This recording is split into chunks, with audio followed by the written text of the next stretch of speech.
Hey, Pastor Tim. How you doing, superstar? I'm good. How are you? I'm doing very well. Good to see you again. Good to see you. We were together yesterday. Man, you're like an Instagram Live professional at this point. Not even close. Do you have one of your kids helping you, or I there's assistance as needed, okay? and they have weaned me off because they carry a big stick. They make me learn. I would Yeah. rather them just do it all, but they make me learn, and so I've been forced to learn, and it's still quite a challenge because I'm not techno savvy, but I know it's necessary to learn, so I do my best. Well, good. Well, we're glad to have you tonight.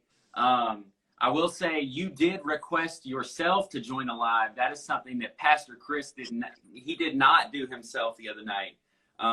So you got him beat there. I had to request him myself.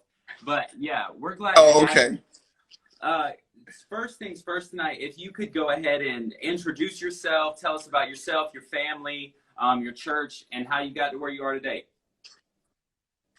Um, there's different versions of that, Caleb, and I'll give you hopefully an abbreviated version. I'm actually born and raised from Florida, and I met my high school sweetheart here in Florida.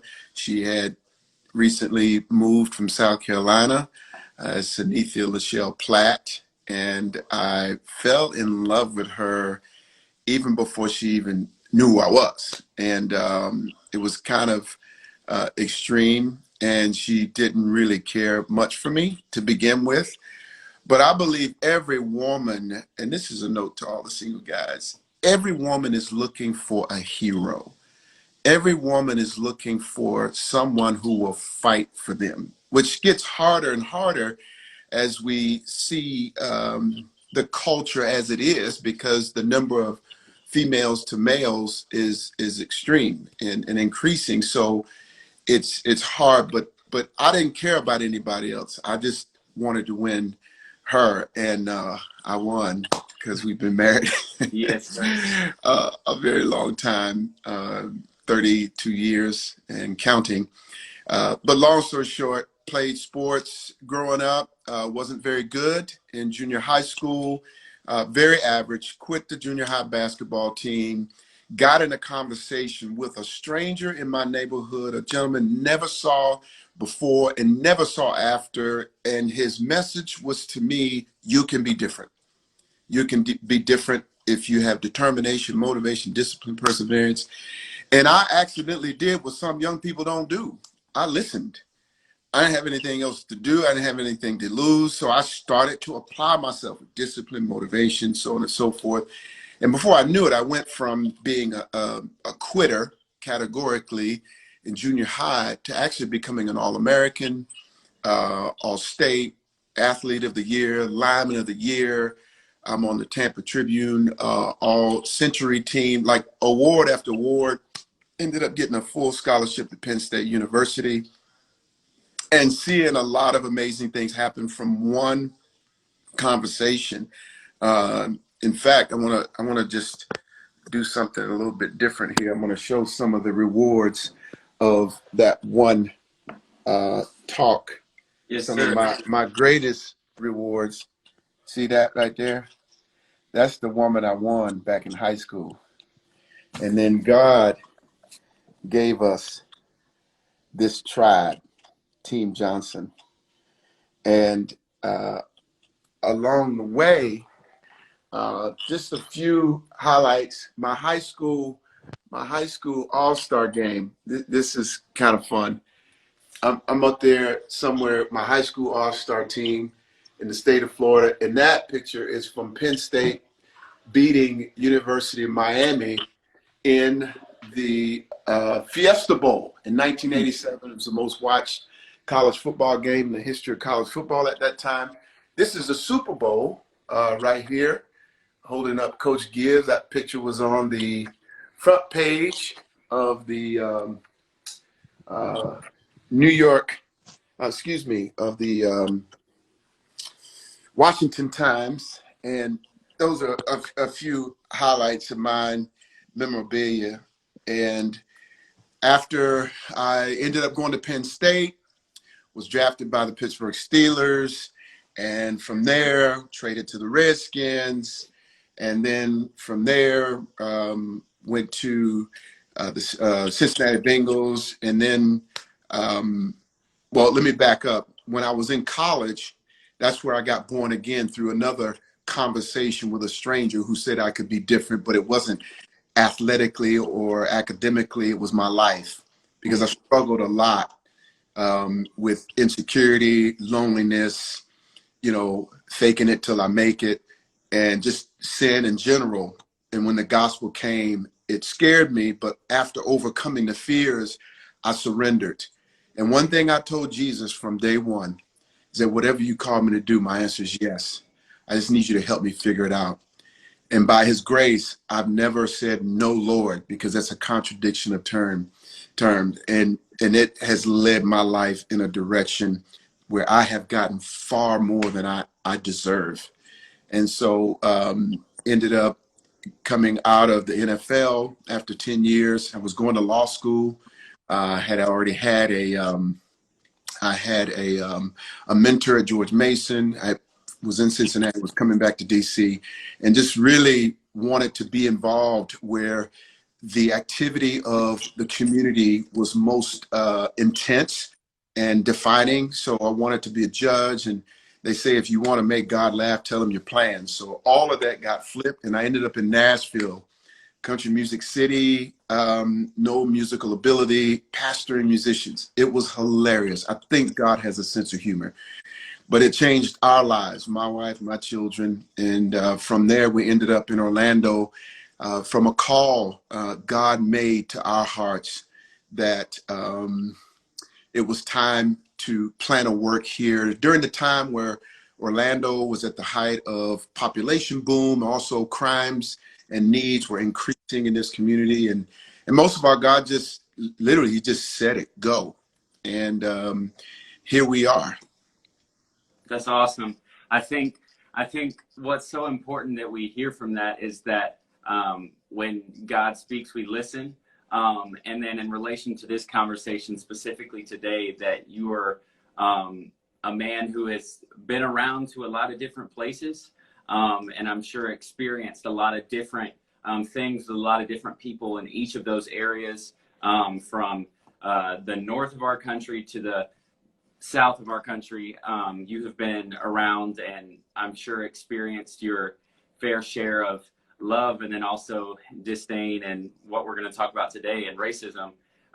So when I was in Orlando with you a few months ago, you actually mentioned that Trayvon Martin was killed just a little bit away from where you live now. So kind of going back, you took us through your personal history. So let's go a few years back now to a little bit in our national history. So living just a few miles away from where Trayvon Martin was killed, take us back to 2012, 2013, and all of the events that unfolded in your city, what it was like for you guys doing ministry there during that time. Extremely painful, and unfortunately typical of what Black people have been used to for far, far too long. There was no reason for that young man to be dead.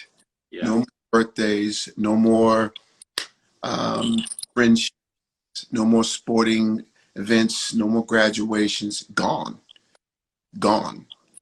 And to a certain extent, it just shows that Lady Justice is not blind. Lady Justice is supposed to have a blindfold on, but I think she's peeking in America. It's unfortunate too many times that Lady Justice sees if you're Black, there's a different justice system for you versus being white. And obviously that's not a definitive statement for all cases. It's just too consistent not to state it clear. It was extremely not only painful, but to some extent it was divisive, as all the cases have been, where somehow if you're killed as a young black man, there has to be some criminal element that caused you to deserve it. That's what's so damning about America, is that I don't know any other ethnicity that if you die, somehow it's your fault, even though you will be proven to be unarmed and a threat. Who wouldn't want to wrestle and protect themselves in their right mind? But it's just, it's another pandemic that I think is being exposed in a pretty extreme way now. But we've been dealing with this as Black Americans for a very long time. So it was a gut punch. It was something that you look at, and part of me, part of Black, I can't speak for all Black people, but you get a little numb, like, here we go again.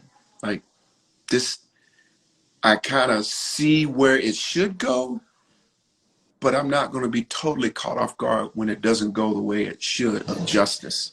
Yeah. I think the reason that it's so important for us to hear how you guys ministered through that time is, at least in my lifetime, which is not, admittedly, not very long, but I have never experienced the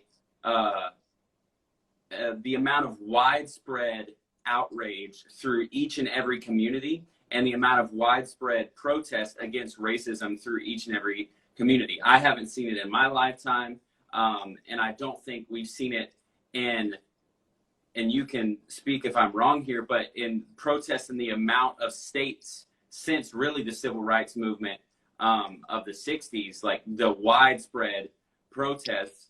And so for many of us and for many of our churches, we're experiencing and leading through the unrest in our areas that has never been felt before. So for you guys to have gone through that in 2012, 2013, I think that there's something that we can learn from the communities and the areas that have been already, I guess, already have led through this and gone through this, because we all need to know how to steward our people and lead our people in a way that rightly calls for justice, and rightly stands at the forefront of this movement that we're experiencing right now.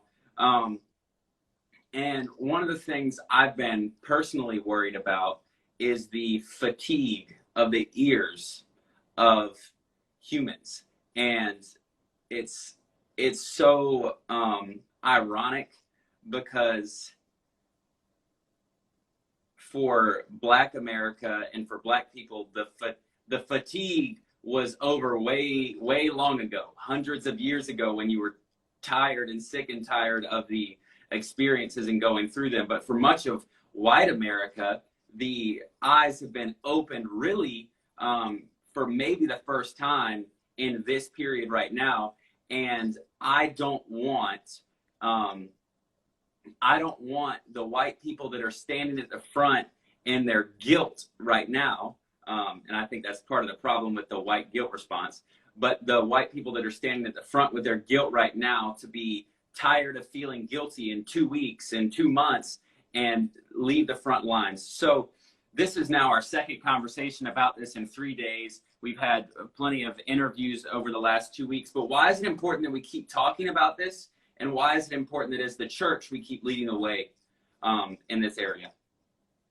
I just have to tell you, Caleb, you are such an impressive young man. The way you articulated that question, the sensitivities you carry, the balance you're speaking in. I'm just watching you like, man, we got hope for our future because of young men like yourself. And I hope parents are hearing that.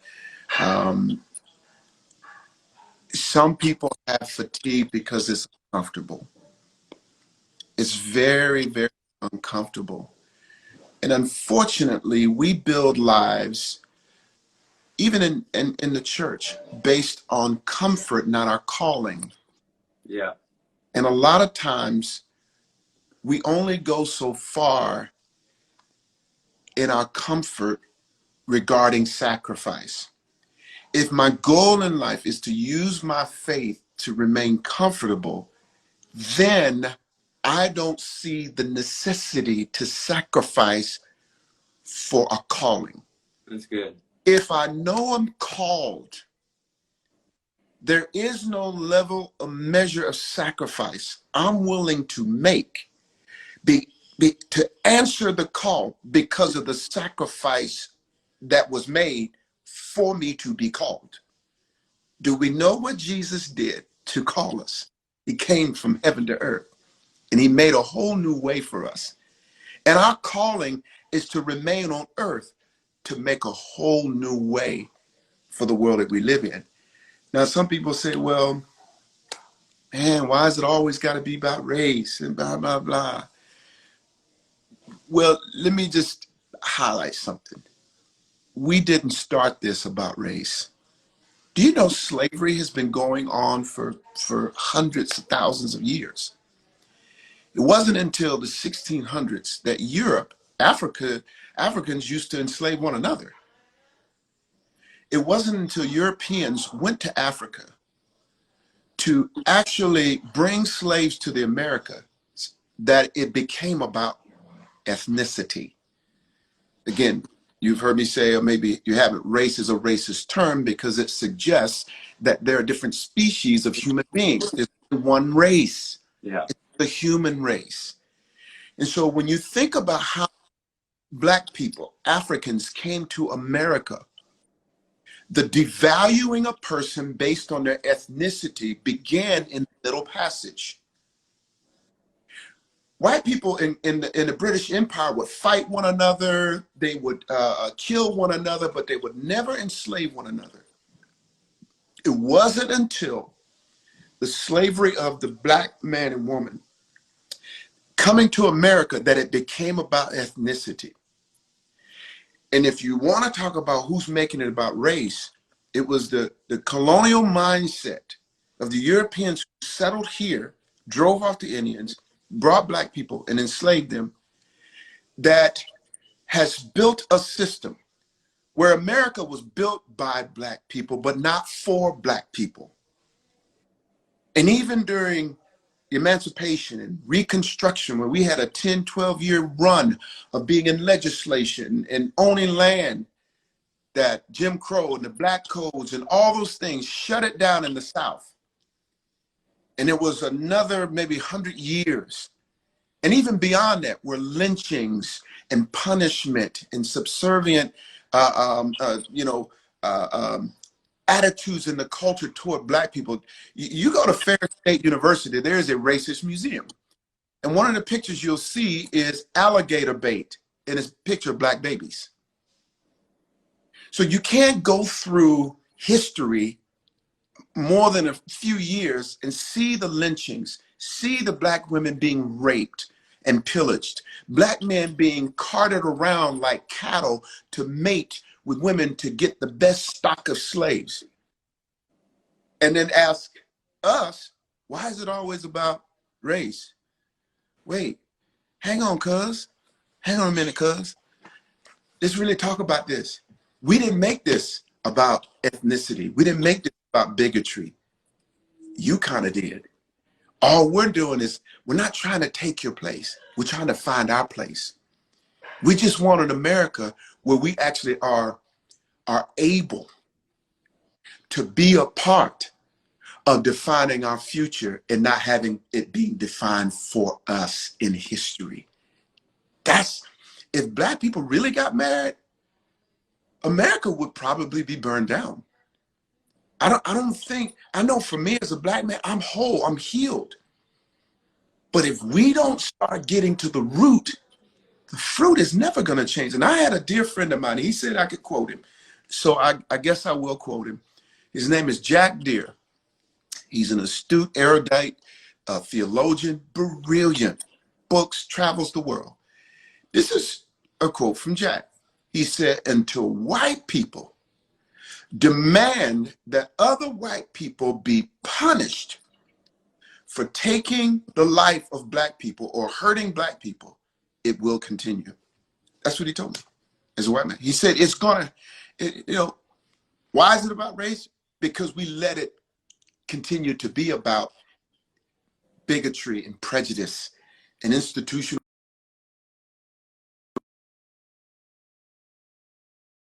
I will abide by that. And so I think we have to find out, especially in the church, do we believe in pro-life? Yeah. Not just the unborn, but the born. And that will determine whether we need to together cry out for the God of heaven to deliver us from our own evil, tolerance, abdicating our role to fight for justice, so on and so forth. Heal us, because I believe there's an awaiting for us to enter into an awakening. It's already happening. That's great. I saw I think it was just a quote I saw on Instagram, but just talking about white supremacy, really, until it's addressed by white people as a problem that they have to deal with as a white problem, rather than a problem that only pertains to black people that white people empathize with. It has to be seen in both lights, both as, yes, we empathize because this has hurt and disarmed and silenced generations of people made in the image of God, but also we have to address this problem within our own selves and our own cultures and communities, and say that we won't let this stand here anymore, rather than just seeing it as a place of empathy, because empathy without action behind it is not empathetic at all. Say this too, Caleb. I really appreciate what you said about white guilt. I'm alarmed when there's a quick reaction to something like this by all the great diverse groups of people, black and white, because it's easy to rush to judgment and have an emotional response, but it's not sustainable. It's just not sustainable. I don't like white people making white people feel bad, and I don't like black people making white people feel bad. I really don't. Because if you're the Lord's servant, he's going to judge you. I will speak truth to you, but it's never to me. Because if you start loving me because you're guilty, you don't really love me for me. And whatever you're saying is disingenuous, because you won't actually, you might have something else you're saying different to someone else that looks like you. And I think at a certain point, we got to look at the scripture in Genesis 4, where God comes to Cain and he says, where's Abel? And he says, I don't know. I'm not my brother's keeper. Keeper, tell me, he ain't in my pocket. His life is his life. My life is my life. And you can be a white person that says, well, I've never hurt any black person. I don't have, anger and hate in my heart. There's not a prejudice bone in my body. True, genuine. But are you your brother's keeper? Are you your brother's keeper? And do you hear his blood crying up to heaven for justice in the ground, and it be heard through your voice? Can you actually say, because God didn't just say, yeah, you're right, he's dead, and I know you killed him, but it's all good. No. God says basically his blood is crying out against you. And we see God actually letting Cain have the consequences of what he did, because he basically dismissed his role of being his brother's keeper. If we can't get past skin color, how are we ever going to see the gospel be released in the world that breaks the division because of skin color. How are we going to do that?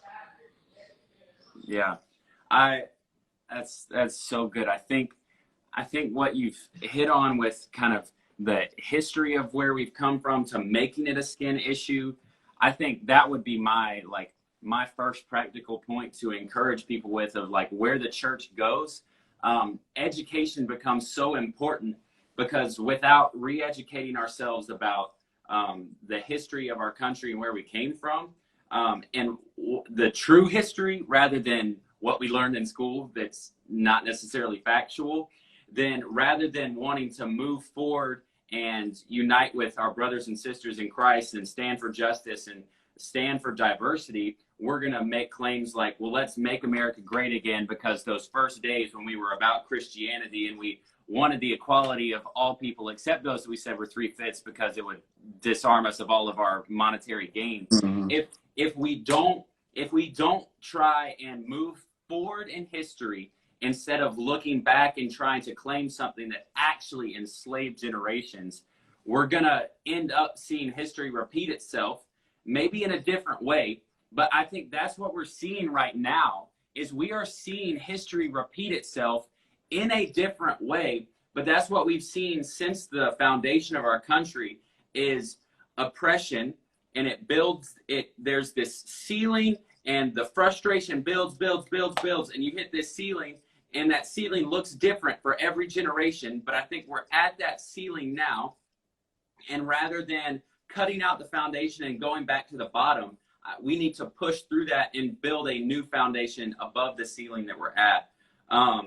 You know what, Caleb? I just have to jump in right here. You're so right. And you know, what's interesting is I never thought, we've seen some horrific things, but I never thought I would see what happened just over 2 weeks ago. A public lynching of a Black man by a first responder, no less. The person who's trained and paid to assist those in need in the public, the citizens. But to press down for 8 minutes and 46 seconds, and to have a man in public call out for his dead mama, unimaginable, unthinkable to the human mind. It just it's amazing to think. We heard, and you said it exactly right. If we don't speak the truth about history, and I wish we would get away from Black history and white history. It should be history, and Black people have a huge part of it. I had a conversation with a dear friend of mine, white pastor, white church in the West, whole nother city, sort of disoriented because of the clamor and the chatter of people saying, what are you going to do? What are you going to say? And he just was like, I need to call somebody. And he called me just to get some insight. And I said, first of all, don't let anybody pressure you into posting, because he's big on Instagram and all the social stuff. I said, please don't let anybody force you into posting anything, because it will be disingenuous. Yeah. You only post what you care about. So I said, have you ever read a book about Black history? He said, no. I said, you ever watched a movie about Black history, the real struggle of Black people? He said, no. And then I said, that's the problem.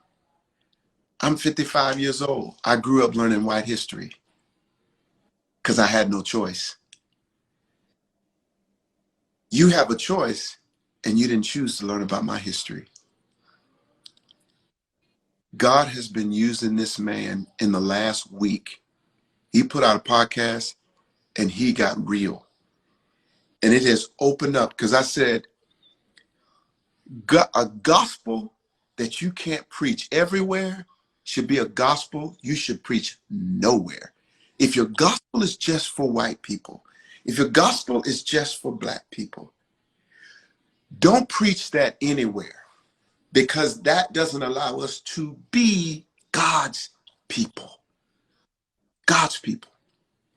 So the reality is we have to, as the church, lead the way, and having these talks that are beyond post and insta this, insta that. Have a real discussion and begin to develop a record of history in our understanding of who each other are, and allow that room. And here's another thing.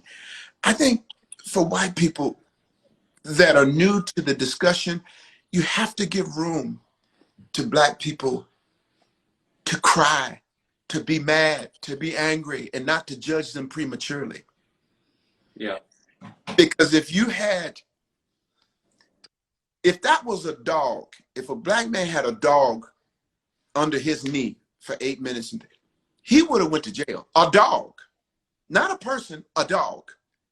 If it was just a dog, you know how many human rights activists are in the world? And they have a loud voice.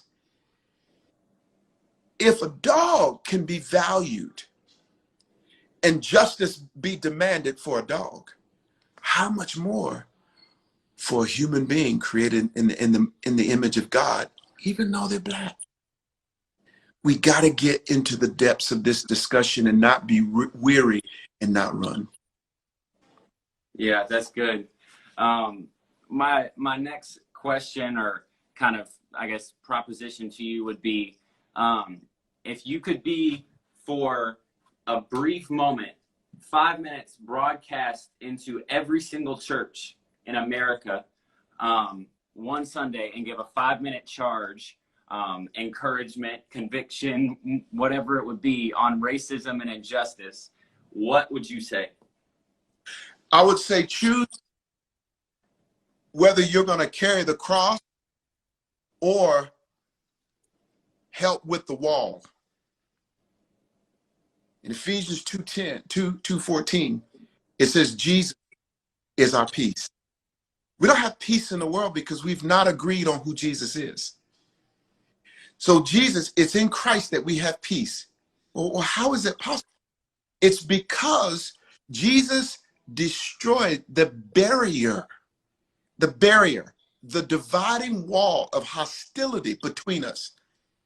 In the temple, there was a barrier where Gentiles couldn't come into a certain area where the Jews could, because the Gentiles were considered unclean. And so when Jesus rose from the dead, he tore that down. And now the Jews were always supposed to reach the rest of the world, but they got ethnocentric and it was about them. So Jesus says, I'm tearing down this wall so you can stop calling people unclean because of some religious rule or right, so that the wall that's separated becomes the reason we come together. Jesus destroyed the division, the hostility with his cross, with a cross. And that cross destroyed it. The problem is human beings are trying to rebuild it. They're rebuilding the hostility, rebuilding the division, even in the church. First John, it says that if when the spirit of Antichrist come and people leave, it's because they were never with us. If people leave the church because they don't want to hear about the truth, they were never with us. Mm-hmm. They're assisting with the wall that the cross tore down, rather than carrying the cross that we've all been saved by, to advance the gospel against every place where humans are divided. We are the answer. That's great. I think there's been a lot of talk, both both full of action and both with no action at all in the last 2 weeks, and some people taking it too far and showing no restraint, and some people just moving their mouths and not doing anything behind it. And I think as believers and as the church, we have to realize that all of this activity, all of this talk, and is nothing and is void without the gospel being brought into everything that we do. Because I think the reality is, and what I'm hoping comes out of this and believing and praying and will champion, is that the division and the hate between people and humanity, it's not going away. Mm-hmm. It's going to last until Jesus comes back and we go and we're reunited and made perfect and made diverse and made unified in eternity. But I am hoping that what is happening in this moment is the church's complicity and the church's support and advocation of the division, of the segregation, of the hate is going away. And rather than advocating division, we're going to advocate unity that is grounded in the gospel and the sacrifice and the cross and the crucifixion and the resurrection of Jesus. So that is my prayer and belief and hope in this, is that the walls of hostility, as you said, within the church will fade. Because I don't know if you saw the clip from Matt Chandler the other day talking about the church. He was talking about the church giving up their inheritance as the leaders of this movement, as the leaders of this charge. And I think that's what we have released from our grasp, and what we must grab hold to is our inheritance as the leaders and the forerunners when it comes to social justice, rather than those who are grabbing onto the backs of movements that have a great slogan, but Really? maybe underneath that, well, we won't be able to support that in 3 years. But and the reason we have to grab onto the tailcoats is because we haven't taken the front. We have not taken a stand as the leaders when it comes to social justice, which is why I loved seeing what you guys did a few weeks ago with your church and the walk of mourning that you did in downtown Orlando. So tell us a little bit about that, how it came to be, kind of the heart behind it, and how it came to fruition as well.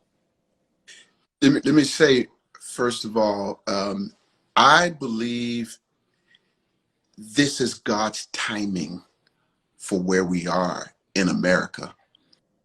I know personally, I've said it, maybe other preachers have said it, that 2020 is a year of perfect vision. We're going to see clearer than we've ever seen before. I don't know that we knew how serious that would be in heaven, because God is showing us, not just the good. He's showing us everything.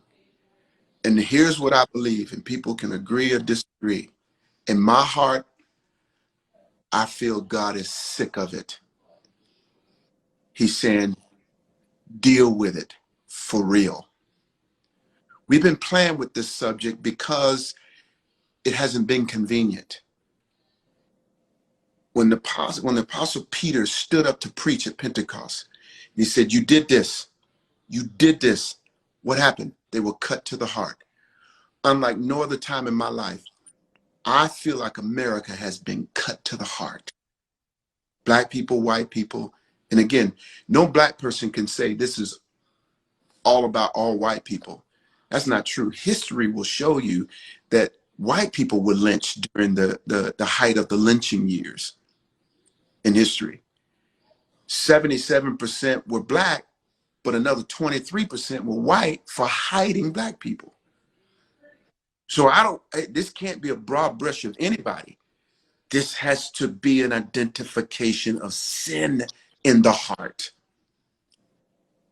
And so I believe God is setting the stage for an awakening that the world has yet to see.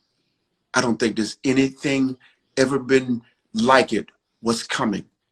If the bubbling that I'm getting in my heart and my spirit, my visitations with the Lord are anywhere close to true, I'm telling you, casual Christians are going to become casualties. You can stay on the fringes if you want, but this is the moment God is calling. And what we have to deal with is the truth about prejudice, bigotry, and the word racism. They're different. We're calling everything racism. Well, Prejudice is to prejudge someone because of their ethnicity. Bigotry is to intentionally hate someone, discriminate them because of their ethnicity. Racism is institutionalized bigotry where the laws are set up against a certain ethnicity, thus redlining in cities across America. Too many stories to talk about. So how's the church going to deal with this? And I'll get to how we are dealing with it here in Orlando. Was first to recognize the difference. Prejudice can be dealt with through education, through not acting like you care. It's like my friend I spoke to in the Midwest. I said, do you care? Do you even care? It's a human. Do you even care? And by the lack of intentional learning, it shows you don't really care. And I don't believe this guy's a bigot. I don't believe he's a racist in the way that people use it. I just think he was prejudiced and didn't know it. That's the hard truth. If I haven't invested in learning in another ethnicity,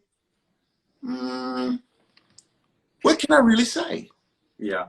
So prejudice can be dealt with like this in the church. Is that we engage one another's ethnicity and culture in a genuine way to actually know how to be my brother's keeper, because I know my brother. I can't keep my brother if I'm looking at everything that's a flash and a plan, sound bites and images on Instagram. I don't get to know anybody. Half of that stuff ain't true anyway. Racism, you deal with legislation. When Martin Luther King was fighting for civil rights in the streets, Thurgood Marshall was fighting for it in the courts. Yeah. And he said the reason he was fighting in the streets is because he was fighting for the soul of America. Thurgood Marshall was fighting for the laws of America. Martin Luther King said, you can fight for the laws, but if the soul doesn't change, the laws can change. So you can deal with prejudice through education and learning. You can deal with institutional racism by changing laws and legislation. The only way to deal with bigotry, which is what we're seeing now with a lot of the Confederate flags and statues being torn down. Oh, it's about to come out, baby boy. It's going to come out. You're going to see it all. And here's what people don't realize. If you're a Christian and you pledge allegiance to the Confederacy more than you confess Christ Jesus, that is the Antichrist spirit. The Antichrist spirit is against Christ. Christ tore down a wall. The Confederacy likes to build it back up. Now, you probably going to get some mail because of all this. I may too. But you know what? My life is not my own anymore. I'm not living to please man. So they say what they want to say. We're going to ride with the King of Kings on this one. That's right. Now, bigotry can only be dealt with through repentance, and that through the gospel. The gospel. That's why we have the answer. We got the goods, man. Everybody's trying to scramble for a vaccine for this pandemic. People still gonna die when they get one, because there's a deeper pandemic of hate, of sin that we have the antidote for. We have the vaccine. That's we right. should be more active than we've ever been. Why we did what we did in Orlando, I just never been to a funeral where people just tell everybody that's mourning, hurry up, we need to get out here and go back to work, or hurry up, we need to fix this.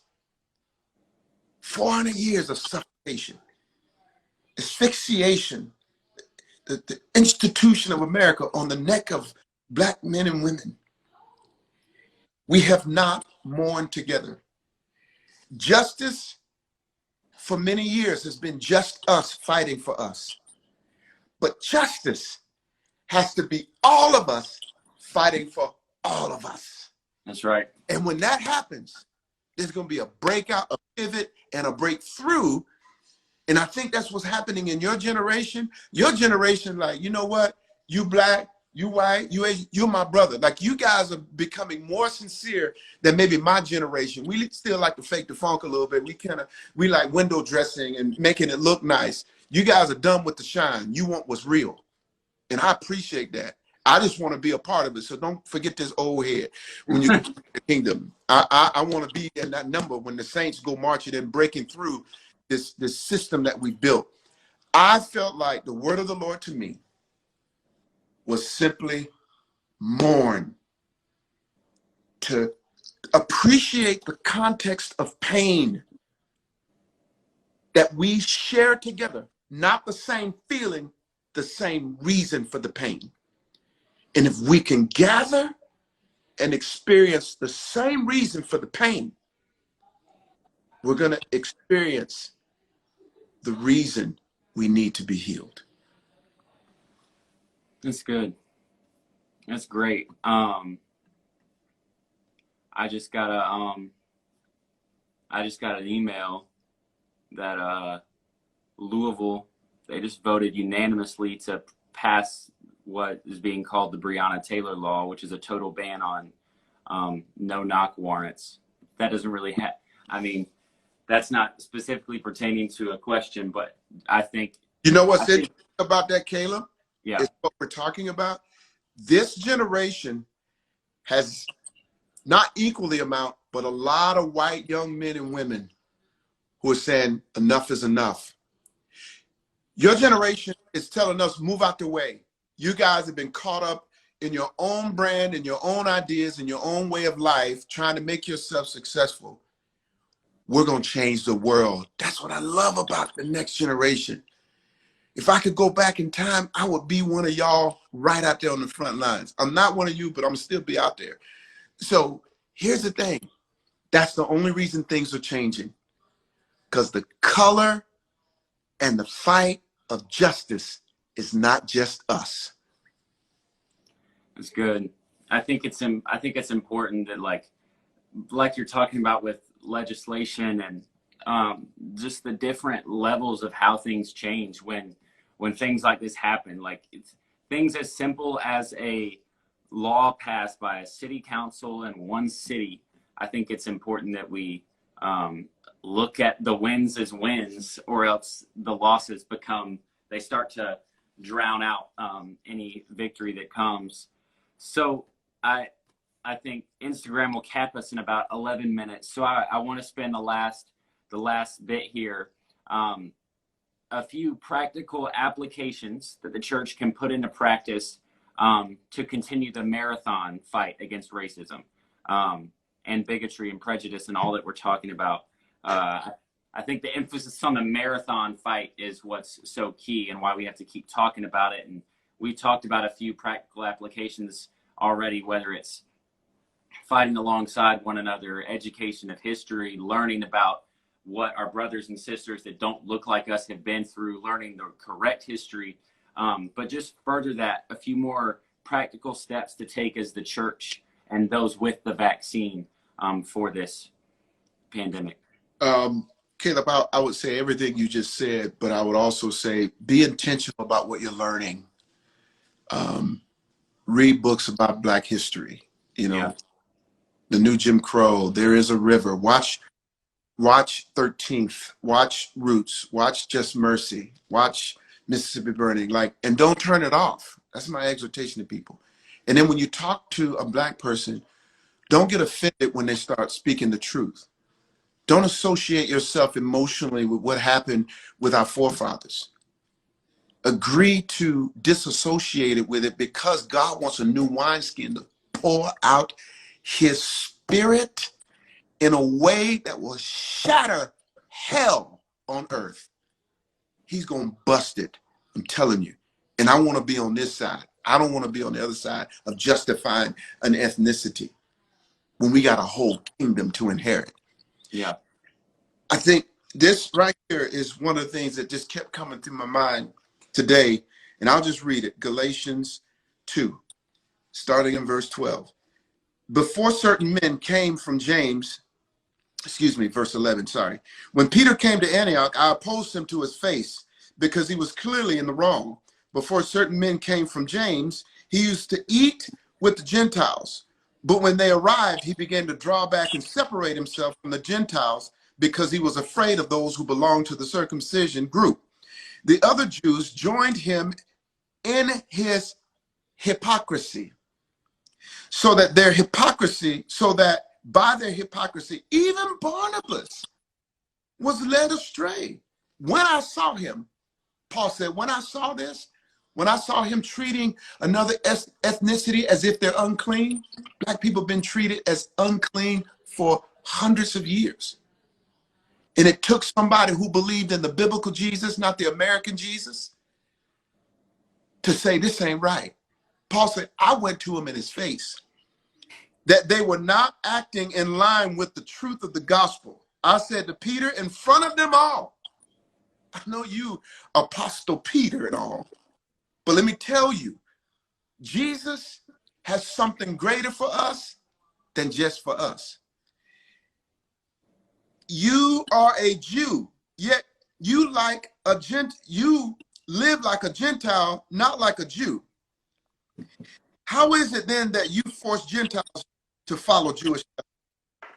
Basically, Paul's saying, before you start acting funny, because you saw the Judaizers who believed that the Gentiles had to become Jewish, follow the law, get circumcised.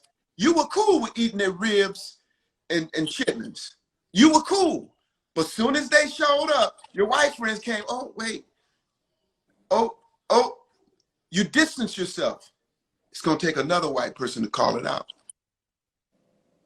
If we start calling out the truth and not compromising the cross, we will see a move of God.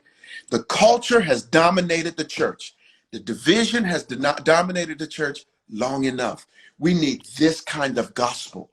We need this kind of boldness to love one another. And I think he did it because he loved Peter. I think he loved Peter, honestly. He didn't want him to stay there. Do we love one another well enough to speak to each other? I had a man today, a very influential man. I'm in a men's group. And this is what he said. Never heard it said this way. And I'll conclude with this. In this group, it's a very diverse group of leaders from Orlando. He said, not only do I realize we have a black and white issue in the church, he said, we have a white and white issue. This is from a white man. He said, because he operates in some exclusive circles, he just said, he's stepping into this space now, he said, I'm finding a lot of white people, they don't want to talk about it. They don't want anything to do with it. Well, I don't have to talk about it if I'm empowered and I've benefited from the system. Power never has to listen to the powerless until one greater and more powerful comes and humbles us all. So everything you said, but when we live this kind of gospel, it's going to change the world. That's good. That passage is almost, it's almost laughable to imagine.